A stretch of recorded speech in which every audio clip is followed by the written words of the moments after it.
del Estado peruano, sí. Ahora bien, el tema es cómo efectivamente logramos como Estado lograr de que esas obligaciones se honren. Dice el dicho, no hay plazo que no se venza ni deuda que no se pague. Ahora bien, Aquí ni siquiera hay plazo, porque ya han pasado 40 años y no hay ni plazo. sí, yo puedo decirte, en realidad mis abuelos maternos fueron afectados por el proceso de la reforma agraria. Por eso entonces que y no se les quiere cobrar, no. para no decir que tiene intereses, No, en realidad, conflicto de intereses. no, en realidad la familia optó por no seguir ningún proceso y dejaron ahí el tema, de manera tal que no hay Que ningún ha habido entonces conflicto un complejo de culpa. ¿Ah? Puede ser. Pero vamos a lo siguiente. Claro, el proyecto uno tiene que evaluarlo en su integridad. Es cierto, se dice, usted va a poder canjear estos bonos con bonos soberanos que los podrá efectivizar 30 años, pero en el camino usted puede ir aplicando esos bonos a determinados conceptos. Por ejemplo, usted puede compensar con deudas que tenga usted con el Estado, salvo que no sean deudas que provengan, por ejemplo, de obligaciones comerciales. Entonces, yo podría aplicar, por ejemplo, a una deuda tributaria, a una obligación ya determinada. Hay empresas que le deben, y personas naturales también, que le deben a la administración tributaria. Podrían, ¿no?, vía compensación... Pero eso no está como causal. Está, ¿Sí? Pero dicho como ¿no?, destino de aplicación.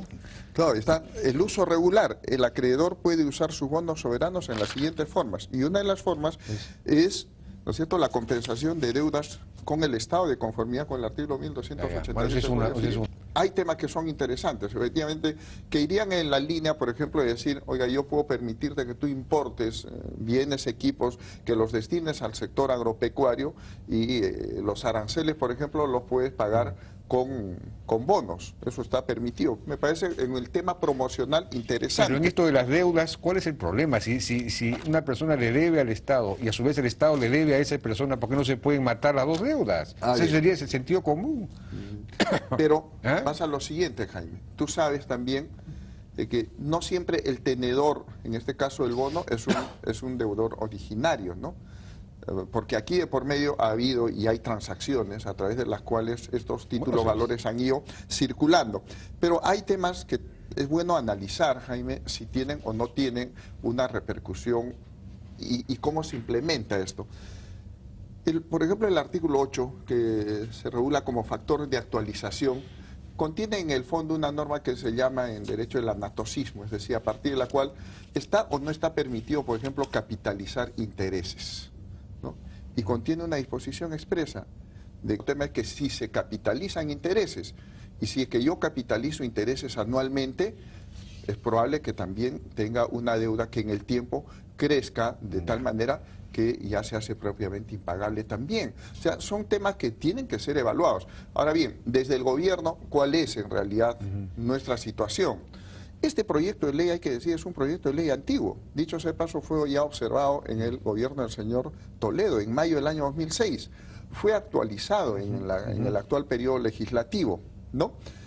Eso también el Ministerio de Agricultura, en algunos otros casos, estamos pagando esas obligaciones. Así es. Y sí, es bueno se benefician señalar los que se mueven y los que no se mueven, claro. Lo que iniciaron. Por otro lado, el Tribunal Constitucional ha dispuesto también que se pague, que se actualice la deuda y se pague, ¿no? Respecto de lo cual, por ejemplo, y en aplicación y en observancia más bien de una sentencia del Tribunal Constitucional, se ha designado una comisión, un grupo de trabajo que tiene que elaborar una propuesta.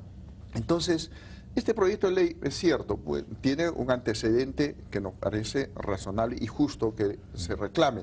El tema de fondo es, efectivamente, lo hago a una semana del término del gobierno y dejarnos a nosotros una responsabilidad de aprobar o no aprobar y no el personal. Entonces puede sonar y causa alarma, es decir, oiga, ha pasado de 2.000 a 6.800 trabajadores, hay 4.000 trabajadores más, pero se hablan verdades a medias o no se analiza adecuadamente la información, y es que parece que hay quienes permanentemente pueden actuar como quejosos, pero no actúan adecuadamente teniendo la información. Primero, claro, el Ministerio de Agricultura en el tiempo Tú recordarás, antes existía el PRONAMASH, Sí. ¿no? Existía el INADE, ¿no?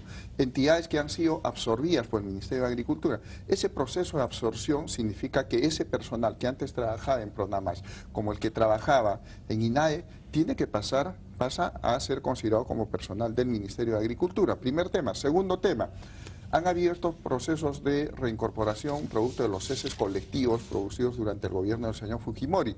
Y en aplicación de la ley que tanto exigimos, la ley 29059, se han reincorporado en el Ministerio de Agricultura, en el INIA, en lo que era PRONAMASH, hoy Agrorural, se han reincorporado más de 1.100 trabajadores. Eso es un escándalo, eso es un escándalo, por razones... Pero discúlpeme, Jaime. Gente que cobraron sus indemnizaciones terminan Jaime, regresando. Sí, es inaceptable. Pero es el cumplimiento de la ley. Ahora, los señores de Gana Perú, discúlpame, han sido los que también han impulsado el tema de los ceses colectivos. Claro. Entonces, hoy no nos digan, oiga, han inflado la planilla del Estado cuando esto es aplicación de la ley.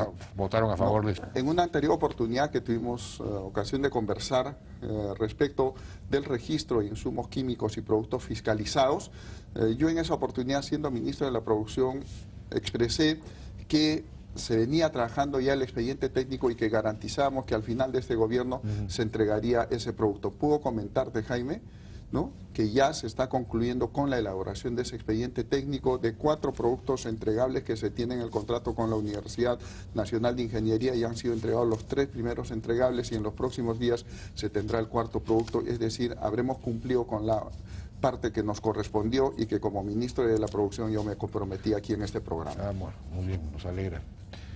No tenemos más tiempo para profundizar sobre eso, que eso es una duda muy importante en la lucha contra el narcotráfico. Efectivamente. Bien, muchas gracias, ministro.